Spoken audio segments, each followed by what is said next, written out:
Good morning, good morning. And before I start with, this is Brenda Perryman. Welcome to my show.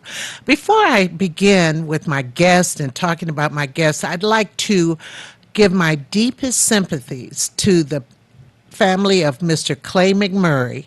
Many of you would know that Clay, he was a Motown producer and writer. He was on my show earlier this year, and I believe we gave him the last interview, but he died suddenly last Friday morning, and he's going to be buried this weekend.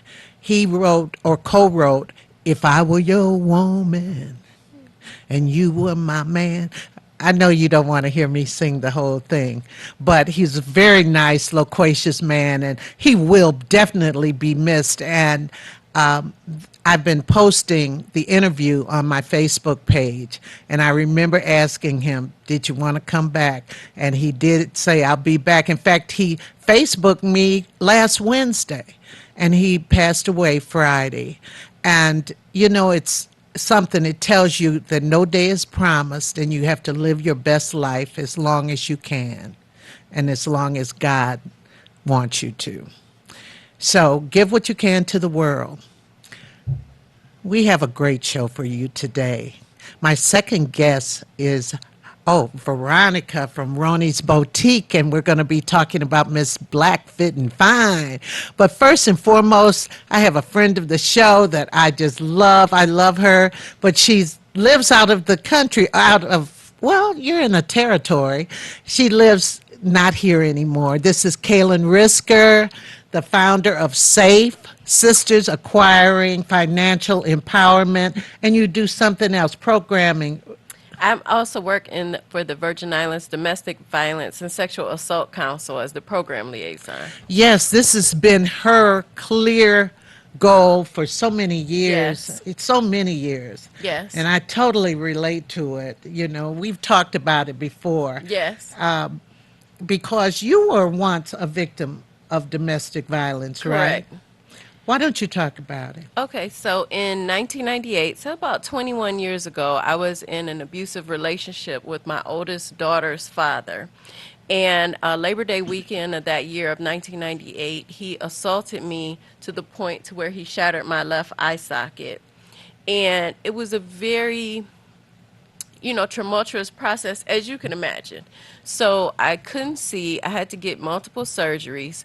But there were so many other issues that when people think about domestic violence, they think about the physical part and just the physical recovery, and they don't think about all the other pieces that I had to put together. I'm a single mom, and I'm trying to manage family households. He was the primary breadwinner at that time. And so the financial impact, the mental, the emotional toll, just it was a lot of pieces to put together. And so I persevered. And then I ended up eventually going back to work, working my way up to work in the field of human resources. There, I saw how domestic violence affected women in the workplace, how it affected the job, how it affected the community, in addition to my own experience. Let's talk about women in the workplace who are experiencing domestic violence. What impact did it Well, see, have? Did it have an impact on their work performance? yes. Okay. So the impact is very great in the workplace. First of all, people often think that when you think of a domestic violence survivor, you usually think of an entry level position or you think of someone with lower wages. Those are the stereotypes. But honestly, it honestly affects women of all socioeconomic classes. And unfortunately, yes, it doesn't just affect women, but women make the majority of the survivors. So I don't want people to feel like, well, it affects men too. It does. Um, they say between 1 to 4% so it's like 98% of all cases are Our of women. women. So that's why we speak about women. We're not discarding men. So on the workplace, domestic violence affects the work productivity, absenteeism, higher insurance rate, going to the insurance company. If the company is self-insured, companies might have to invest in higher security costs. The employee themselves, they lose their job. They may be hard to keep the job if they're being stalked, they're being abused, they're hurt. different things might happen. The abuser might do something to their car, their access to transportation to keep them from getting work, to going to work. So it definitely affects a person's ability to make money and to care for themselves, which unfortunately could Absolutely. further push them into the cycle of further abuse. Right. And they could lose their job. Correct. And everybody, you don't want to tell people, everybody, what's going on. Right. But they start figuring out that something is going wrong. So then that's where it affects the coworkers. So because of the stereotype, the unfair stereotype for survivors of domestic violence, like she must have been stupid and I would never let somebody do something like this. So that's why people don't want to tell, because they don't want to appear as being weak or stupid and not understanding that this could happen to anyone, and that these negative things shouldn't be said about the victim. They should be said about the abuser. Why is this person abusing this person that they claim that they love? That's So, where the conversation should right, be. right. Absolutely. And I think I mentioned this before. I've gone to, shelters, and I've performed poetry and stuff at the shelters and so forth. And I have seen some of these same women go out in the hall and use the phone, and they're calling their abuser. And one young lady, I was there, and it was one of my former students, and she said, "Miss Perryman, I never thought you'd have to see me like this, but for the grace of God, could have been any one of us. Correct. You never know what's going to happen, and sometimes you don't know a person really till you marry them or you live with them." Unfortunately, that is the case, and that's why we do the work that we do.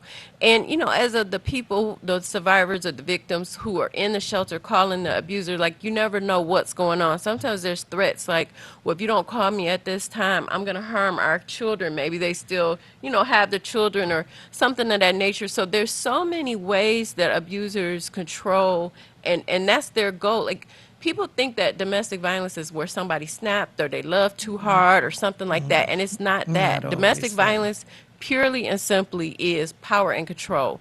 One person wishing to have full power and control over the another human being. That's it. Absolutely. And like you said, it isn't all physical. A person could not lay a hand on you but still be abusing you. Correct. Would you speak to that real quick? So the physical aspect of domestic violence is only one of 8 tactics in regards to domestic violence. So there's also emotional, mental, isolation. So I'm going to isolate you from your friends and Right. family. Your mother doesn't like you, your friends don't like you, your dog, nobody likes you. I'm the only one. I'm the only person. I'm the source of everything.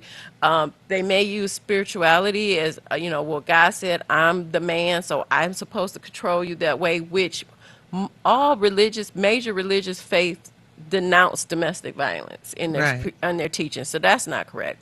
Right. They'll use the children, because I may be the primary breadwinner. I have the money, I have the resources, the car is in my name, the house is in my name. Because of economic abuse, this partner has restricted them from having access to all these things. So now, when the courts will award me the children because I have everything, you don't have anything. So that's one way of using children. So there's so many different tactics. There's threats. There's, showing weapons. So they might not hit, but they might show a weapon. They might break things. They might destroy your car, bust your windows out your house, things of that nature. Well, Is all well, abusive. when you talk about the financial end, I think that had something to do with you starting Correct. SAFE. And why don't you tell the audience exactly what SAFE is? So SAFE is Sisters Acquiring Financial Empowerment, and also known as SAFE, started in Detroit in 2006, I'm sorry. So I've been doing it since 2006 in Detroit. SAFE specifically works with survivors of domestic violence to help them navigate through the trials of being in an economically abusive situation. So how do you seek work if you've had all these different jobs because of domestic violence, because you've lost your job, short work term histories? How do you present yourself in an interview when you've been told, when you've been mentally and emotionally abused and you're told that you're stupid and you don't mean anything? How do you then have the confidence to walk into an interview and tell this employer that that you're the best person for this job? How do you balance a budget and work with what you have, or figure out how do I budget with nothing. And so those are the type of strategies that we help survivors with.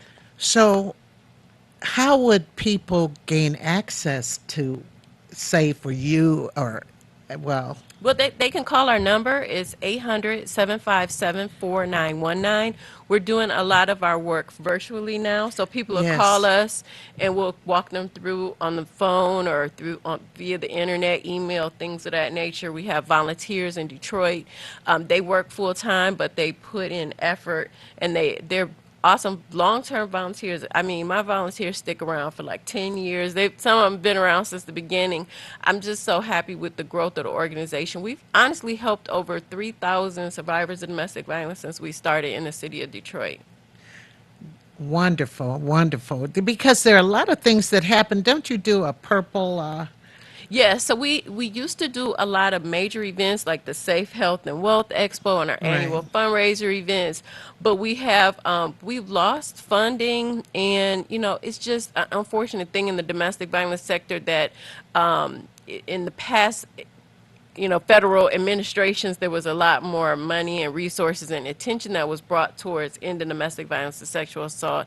And some of those funds have been redirected in other ways. We never did get federal funding, but we had gotten foundation funding and other funding like that. So now, me and the volunteers, we put in the majority of the money to keep the organization going at this point. Now, in Washington, I think there was something that the senators voted against. It dealt with violence. So the Violence Against Women Act, That's it. VAWA, is something that, every few years it's a continuous fight. They're still working I towards. don't understand why there's the fight. I just don't I agree. understand. I agree. It seems simple, like it makes sense.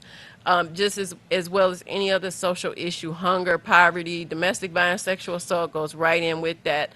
But for whatever reason, some people don't feel like as much money or attention needs to be brought to these issues. Those could possibly be the same people that feel that it's the victim's fault, which is also very unfortunate. That is unfortunate because I've heard of even psychologists saying to the woman, "What did you do to provoke him?" Now, imagine if you're in that situation and then you're honestly going to get help from a psychiatrist, and then that person, then victim, blames you. You probably won't reach out for help again from anybody. And that's why it's important that, people, I go on shows, I talk, I'm interviewed so that someone to listen and say, okay, you know what? It wasn't my fault. I didn't ask. No one deserves to be abused, period. People can walk away from relationships. Don't abuse people. Right, absolutely. And it's such a cycle because it's an uncomfortable situation that ends up becoming your comfort zone because it's familiar. You know, you being in a domestic violence situation, you kind of walk on tippy toes around that person because they don't see an out, right? Well, sometimes it's just because it may not happen all the time. So you have that lull, or sometimes they call it the honeymoon period. So when you first get into, typically, what I hear in my own experience and from what other survivors have said, it doesn't, and research, the domestic violence doesn't start like on the first date. Like, they gain your trust. It's all kind of like a con artist. Like, it's all a methodical plan to get you to a certain point. And then you look around and you're like, well, how did I get here after months or years? And then an incident might happen, and then that person is so apologetic. You're like, well, I really do love them. I think they do love me. Something must be wrong. Maybe I did something. And then this is where that cycle just continues and continues. And then people, because like right now in the city of Detroit, there's only one domestic violence shelter with like 70 something beds. That's for women Only and one? children. One in the city of Detroit that's dedicated to domestic violence. That's recognized by the Michigan Coalition to End Domestic and Sexual And what Violence. is that? That's the interim house, the YWCA interim house. Where's So in a confidential location, but right. it's only one on one side of the city. So if you live on the other side of the city, then you have to try to make your way over there. There's no resources for, like, because people say, well, I need money for a cab to get to the shelter. There, that isn't available. So at 2 o'clock in the morning, you have an incident. You're like, you know what? I realize I'm in a domestic violence situation. This isn't getting better. It's only going to get worse. I need to get out of here. I gather up my kids, couple of Pampers, leave out, and now I'm calling from my cell phone on a corner, like, okay, how do I get all the way to the other side of town? And the resources for a cab is not available. What does that person do?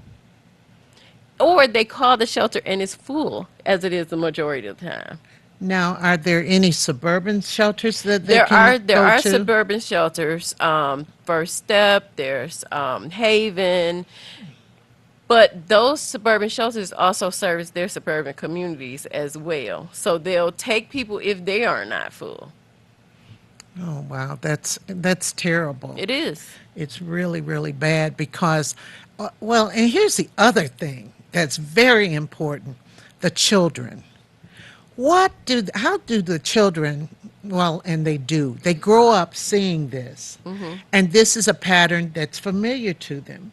So maybe the boy or the boy may think he can do something, be abusive. That's what he knows. The girl can think, well, this is the way. Right. And that does happen. And sometimes the girl's like, well, I'm going to be a little more abusive first before they get to me. So that can happen as Yes, well.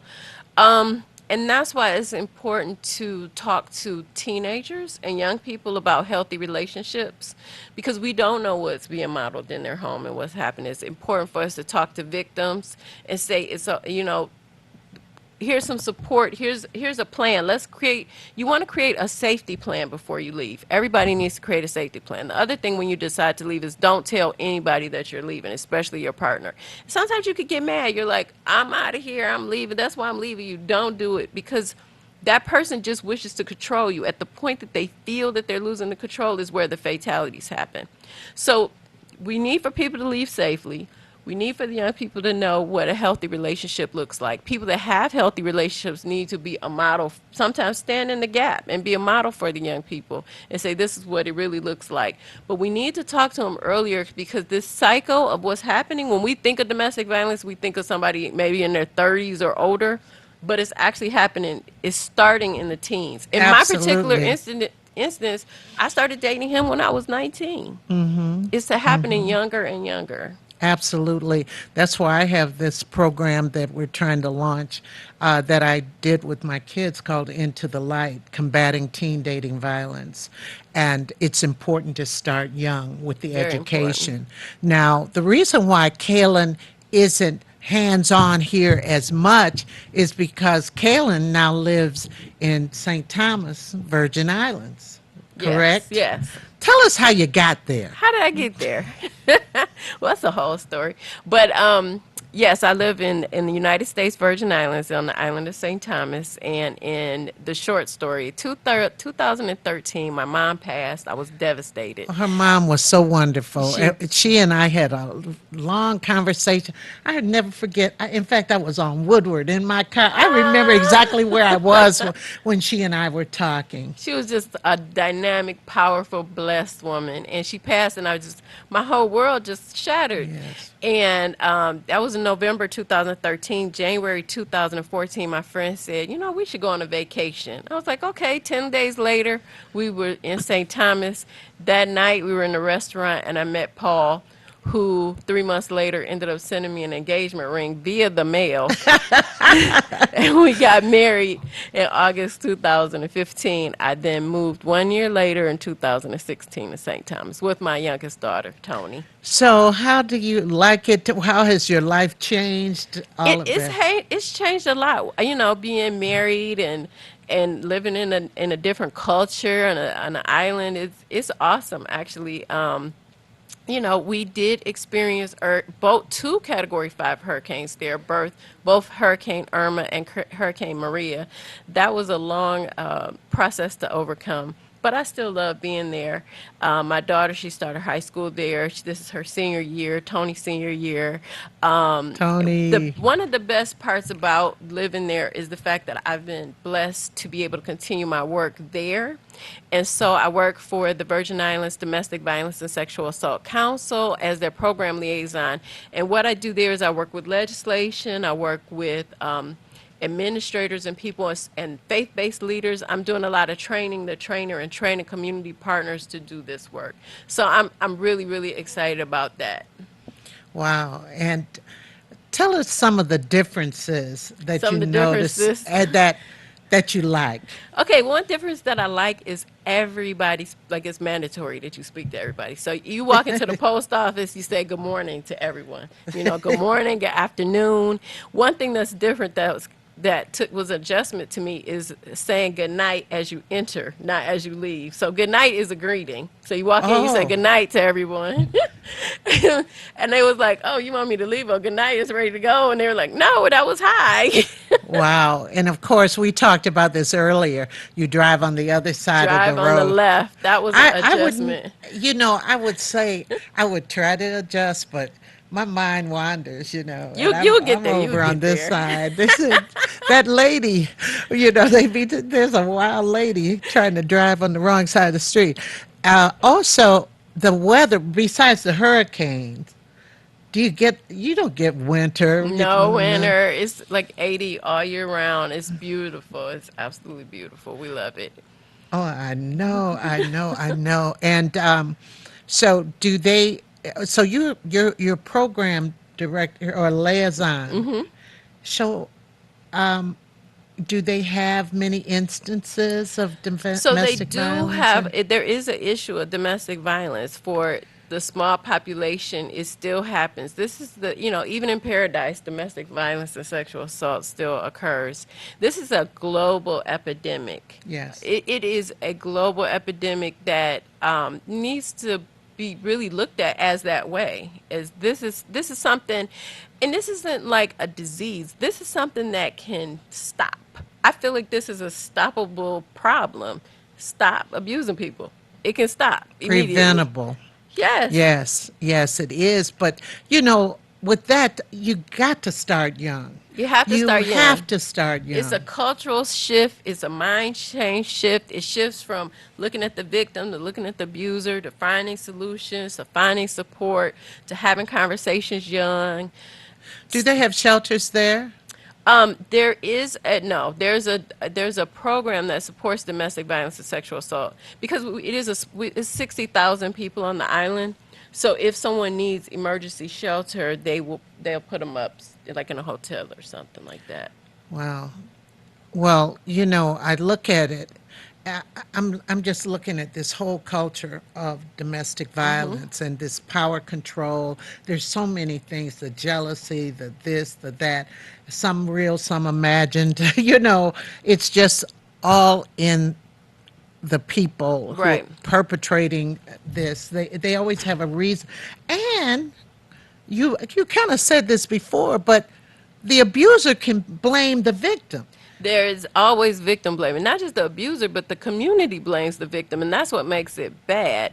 And then it's like, so you have this victim blaming towards the victim, and everyone says the victim's fault, and they say, "Oh well, this abuser, I know him, I work with him, he wouldn't have did that. He's so nice," because he's not trying to control everybody on his job. He's not trying to control his boss or his mother. He's showing these attributes just to this person that they've targeted that they want to abuse and control. They Yes. present themselves as the charming person, but that's the charming person that the victim fell in love with. That side of them is the other side that other people don't see. Right. So, how often do you get back here? I'm back here about twice a year, about 2 times a year. I come back. My grandbaby is here, so I have to see him. Oh my goodness. Oh my goodness. It's just not enough. Maybe I just have to come down there and check you out. Yes, you have I to gotta come come down. You check have you to out. come down. Oh yeah, I got to go to the Virgin Islands Yes, and yeah, check you yeah. out. I gotta Make that get down. sacrifice and come to the Yeah. U.S. Virgin I Islands. gotta get down to St. Thomas. No passport is required. It's a I U.S. know. territory. Just come on down. Do you ever go to any other islands while you're down there? Well, actually, I went to Barbados. They had me come, a women's group had me come and speak about domestic violence, and that was awesome. I fly to St. Croix, which is part of the U.S. territory, the U.S. Virgin Islands. I fly once a month because my position is actually a territory position. So I do training on St. Croix, and I also do training on St. John as well. Wow. Wow. Well, Paul is here, And your daughter is here.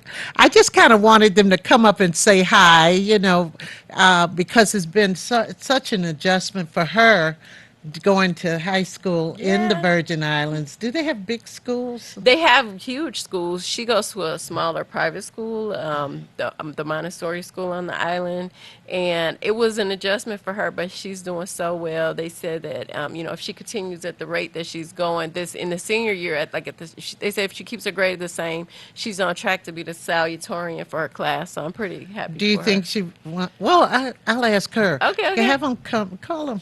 come up. I want you to meet Kaylin's husband and her beautiful daughter with them. Tony. Yeah. Come on around this way. Come on around this. I mean, This you way, can this way, stay. this way. Oh, you could. Well, All right. you're coming around towards me. Hey, Tony. Um, I want to ask a quick question. After high school, what do you want to do? I'm not sure. Scoot down. I So. I'm not sure. Kind of bend down a little. I Okay. don't know. You're not sure? Do you want to go to college? Yes, There or here? here somewhere. Somewhere. Okay, good, good. How many people, what's your class size, average class size? My class is like 11 people or so. Oh, my gosh. We love that here. Hey, Paul, come on, bend down. Bend down. I'm good. I'm good. Nice So to- how is it to have your wife? You wait a minute. Let me get you more in the camera. Come on over. Okay, that's good. How is it having your wife down there with you now? Oh, it is lovely, and we do appreciate having her here. And thank you all of Detroit for letting her come and stay in the islands with me. Oh, we did it. So we did it. Oh Lord, we wished her well, but we miss her. We do miss her, but I'm glad you all come back, and it's about time I met him. It's about time. So thank you all for coming and accompanying your. Wait, you're gonna stay here because we're gonna go to black without you. Kaylin, thank you so much. Tony, thank you so Thank much. you for having me. And you're driving down there now. You like your car? Yes. I guess so. It gives you. Do you have a best friend down there? Kind of. I don't really. I have Yes. friends. Yes. Okay. All right. You still have your friends here, though. Yes. Oh, Yes. that's great. All right, everybody. You saw them here, and we'll be back with in just a moment with Veronica Hood.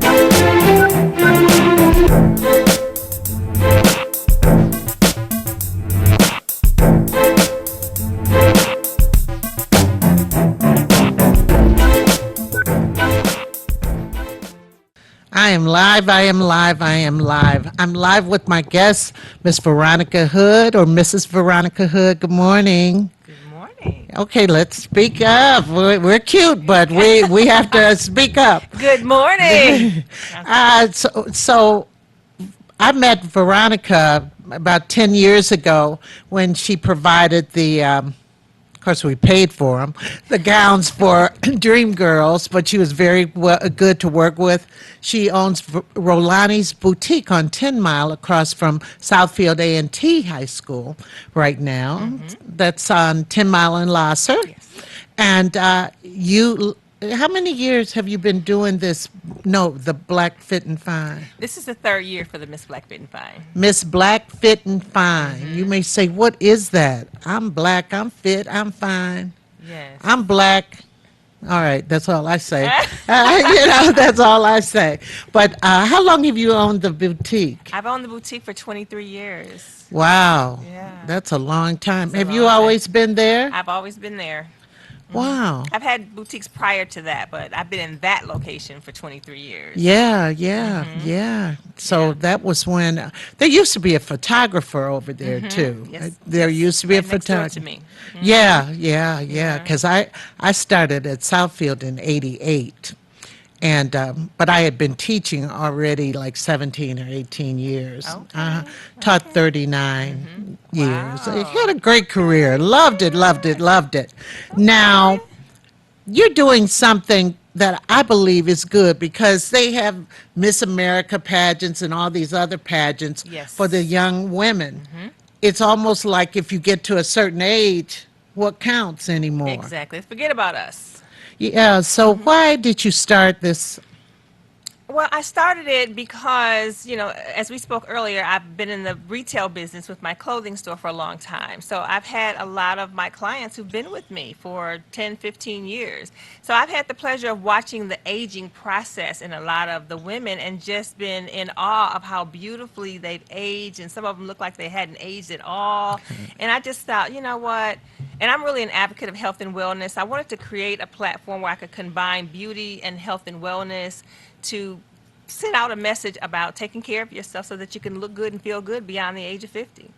Right, right, right. And it's amazing how some of them, I know like you have Finney, and she is just so, I mean, Oh, yeah. I'm saying because she's the one I know. Yeah, and she looks great. She looks great, and I mean, she exercises and all.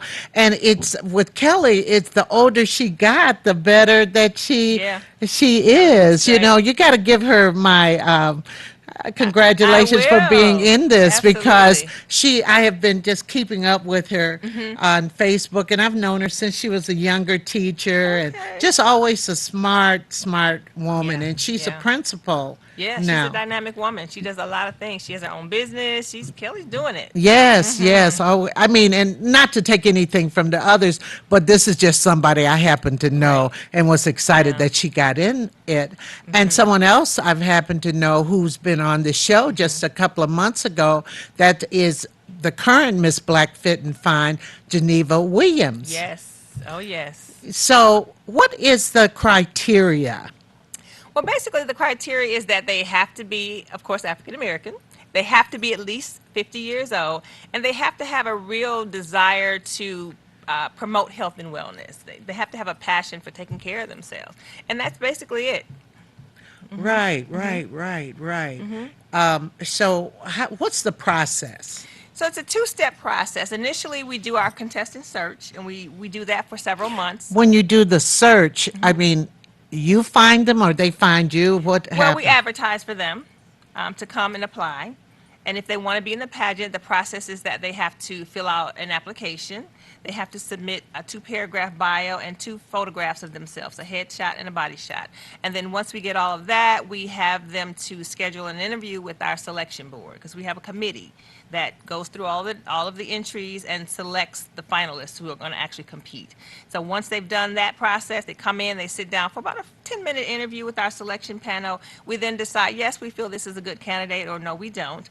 And then once that's completed, they have to submit their entry fee, and they're ready to start. Well, a question for those who are not picked, what generally is it that disqualifies them? Generally, it might be their background. It might be their attitude about things. It might be that it's kind of hard to explain that one because we try not to discriminate, and we haven't really turned away that many people, but it would have to do with how they wrote their bio. Which tells us a lot about them, what their history is, why they want to be in the pageant, what is their real reason for being in the pageant. So things of that nature, if we feel those answers don't line up with what we're looking for, Okay. then we'll disqualify them. Now, as years go on with certain people, certain people, everybody's not like Kelly Finney. No. People, their body it starts to change. Yes, it does. And you know what? We're not really looking for that perfect 36, 24, 36 body. I What we're hope really not. looking for is a reasonable level of fitness for your age. I mean, you have to be in decent shape because that's really what it's about, partly, is being fit. But when we say fit, Brenda, we're not talking about just the physical body of level of Right, fitness. right. We really want them to be mentally, Mentally. spiritually, and physically fit. So, Okay. yeah. Right, right, right. How many contestants do you have? Well, this year we have 13 ladies. They range from age 50, and our oldest contestant is 83. Oh, that's I am fabulous. so excited. Yes. That is really And she is fabulous. wonderful. She has more energy than I do. It's amazing. Oh, so, oh, wow. That's Yeah. great Yeah. because, no, I started thinking, I said, well, maybe I don't have any energy because I am, I'm getting older, but I'm not nearly, no, You no, know, no. that's the whole thing with the Miss Black Fit and Fine. We want to let people know just because you get to be a certain age, you're not done. You're still vibrant and you still can be vibrant. It's really a mindset and it's Oh, really yeah, putting yeah, into, being healthier as you get older. You have to put something in. You have to do some yeah. exercise. You have to eat right. You have to take your supplements and make good choices for your lifestyle. Right, absolutely, absolutely. Because, I run into former students and stuff, and they said, Miss Perryman, you're the same. I I know you look want, the same. I I know, and said, it's wait, amazing. wait a minute. I said, You're one of those people I'm talking about. I started teaching in January Yeah. 1971. Um, a long, great career, but let's talk about when this is and some of the prizes and so forth, So the pageant this year is Saturday, September 21st. which It's is a week from a tomorrow. week from tomorrow. It's going to be at the old Southfield Lathrop High School, which is now University Prep, on 12 Mile, just east of Evergreen. Tickets are $35 in advance, 40 at the door. We are doing a VIP reception, but unfortunately those tickets are sold out. But yeah, they can get their tickets online at neptix.com or Eventbrite, or they can come into my boutique at Rolani's Boutique and get tickets. Right, right. And it says here, oh, okay, the prizes. Yes. So our winner is going to receive $1,000 cash, and our sponsor, who is Dietrich Furs this year, is going to be giving away a $1,500 gift certificate for Dietrich Furs to our winner. She gets a full body massage, some gift certificates to different things like. I can't think of off who we have right now, but she gets gift certificates. She gets, of course, her crown, her roses, and her sash, and she gets to promote the pageant for a year. Oh, And then wonderful. we're excited too. Two of our audience members are going to have an opportunity to receive or win a $500 gift certificate from Dietrich's. Because Oh, we're giving wow. away two $500 gift certificates to the Wow, audience I could members. buy a glove with that. No, I'm just kidding. I'm kidding. They actually I'm have a lot joking. more I than know they do. people I think know they they. do. I know they do. I Yeah, know that they you can, do. I know hats they and do. all kinds of Who great was your things. first winner? Our first one was Renee Thomas. Uh huh. Yeah, she was the first winner, and then Dr. Geneva was our second winner, and we're waiting to see who's coming this year. Now, what do they have to do? How does it go? So the pageant is basically set up just like a Miss America, Miss USA platform where they compete in 4 different categories. So they compete in personal interview, where they go before a panel of judges and they just talk with them for about 5 minutes. Then they also have to do a 2-minute talent, which is the fun part of it, because it requires them to really dig inside to see what are you What are gifted some of the with. talents that women have displayed? Oh, we've had ballroom dancing, we've had belly dancing, liturgical dance, comedy. One girl was a weightlifter, so she did a weightlifting routine. So it's very interesting. Yeah, Right, this year we've right. got girls going to play the piano. We have a couple of monologues that they're doing, some ballroom dancing. So it's going to be very entertaining. Wow, Yeah. that is wonderful. Yeah. And then the other categories, just to finish answering your question, they also compete in physical fitness. Because that is one of the categories. So they wear basically, we don't do swimwear or anything like that. No, inappropriate. But they do wear workout gear, and that's what they're judged on. And then, of course, the evening wear segment of it.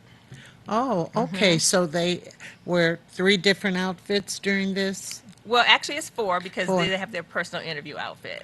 Okay. And what is suggested for the purpose?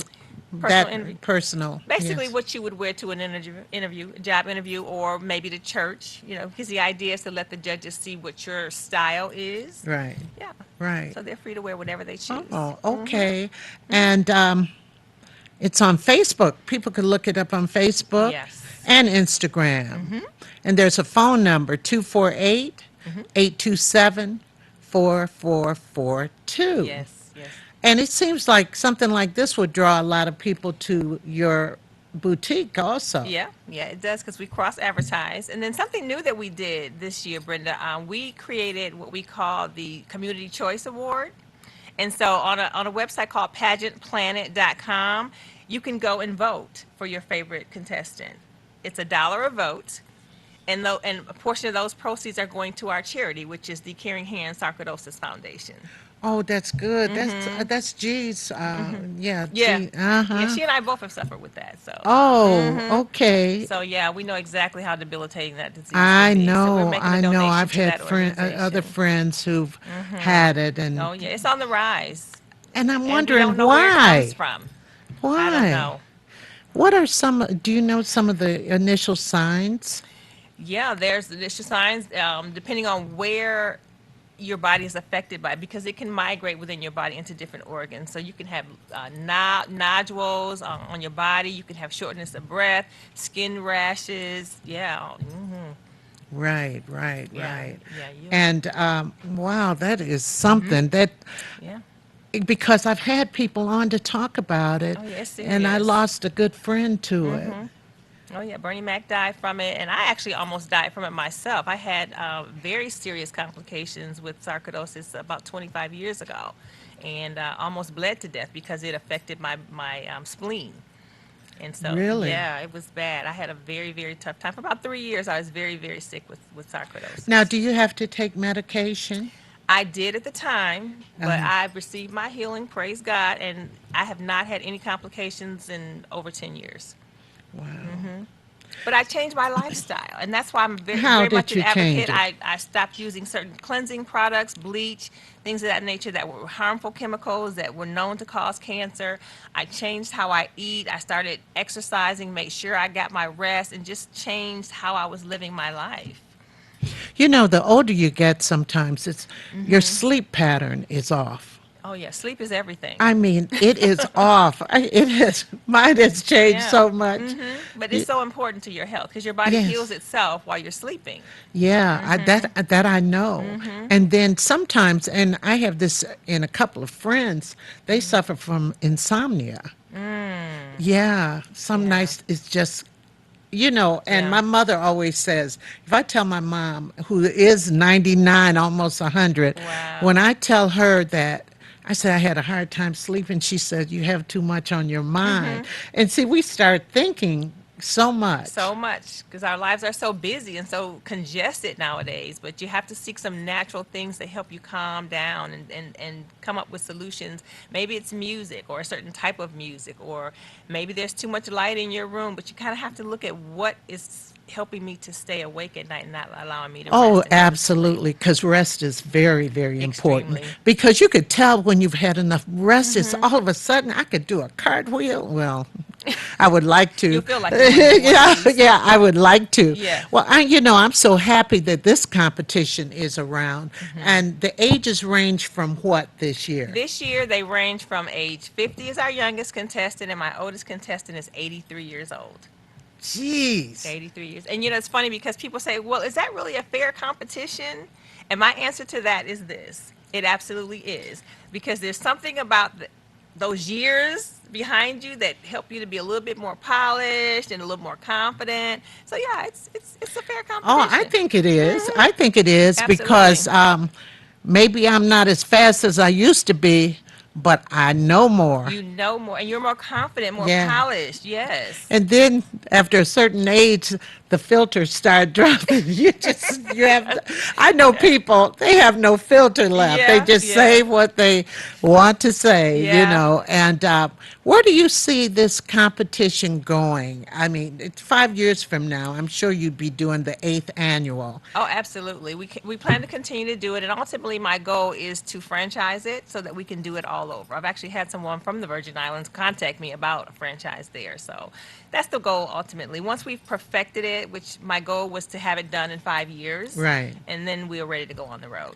Oh, that's great. That is totally great because, I have a poem called Prime Time, and it's for women Okay. over 40 and so forth.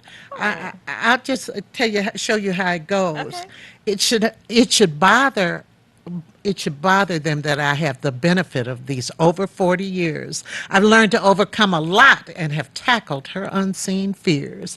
I'm glad God's allowed me to grow up this special way, because knowing what really counts in life has helped me savor each day. At the age of 30, ignorance made me imagine I was grown. But you can't even fathom how many seeds I hadn't sown. I'm a better lover than I was in those days of old. Being in my prime has shown me that my body's just as good as gold. Okay. Intellectually, I think deeper and see far beyond the trees. I have the power, though I don't use it, to drop nations down to their knees. I was never this very wise, not even a single decade ago, because I had to live and go through changes. So now I could say, I know. So all young people should be in awe of the things running through my mind, because everybody ain't able, and I've gotten better with time. That's I it. love that. That's it. And Yeah. see, that's the message. Yeah, that's the message. it. And the genesis of that piece was I put my first book out at, I think I was 42. And this guy had gotten it. And so this woman said to him, wow, she's older. Older. When I said older, I tried to I'm sleep. seasoned. I couldn't sleep. I could not sleep. We call it season. I don't care what you call it. I never thought of myself that way at Right. that age. And so I said, she should have the benefit. And I look at it as a benefit. Absolutely. And that's what it is. Absolutely. Well, once again, you could get your tickets at Rolani's Boutique on 10 Mile and Lasser. John Lasser. And Netpix. Neptix. Neptix. I've never heard of that. Neptix.com. It would be, they would ask for Miss Blackfit and Miss Fine. Black Fit and Fine pageant. And of course, they can Eventbrite. call. And we're on Eventbrite too. Oh, Eventbrite. Eventbrite as well. And call at 248-827-4442. And it's next week. Yeah. And if you want to vote for your favorite contestant, go to pageantplanet.com, Miss Black Fit and Fine pageant, and vote. Well, good luck on that. And Thank you. have fun. It sounds like a real fun evening. It's going to be wonderful. You got to come. Oh, I will try. I think I'm I kind know you of. have a lot going on. Oh, I have, I could, you could have a lot going on and then say, am I really living my best life here? I got so much going on. I need to slow down. Slow it Sometimes you down. got to slow it down. Stop to smell the roses. Well, you heard it here there first, people. And plus, you should go to the boutique and check out her amazing Definitely. goods. We carry size 6 to 24, casual, career, and social occasion wear. So come on and see us. And we deal Right. with mature, sophisticated clothing, not young, we deal with mature women's clothing. Oh. Well, I go somewhere else for my mini skirt. No, I'm just kidding. And my thong, those too, and my thong, and my mini skirt, and my thong. Well, listen, thank you so much, and everything that she has is unique, and plus they do alterations. Yes, we do. We do alterations, custom jewelry design, costume jewelry repair.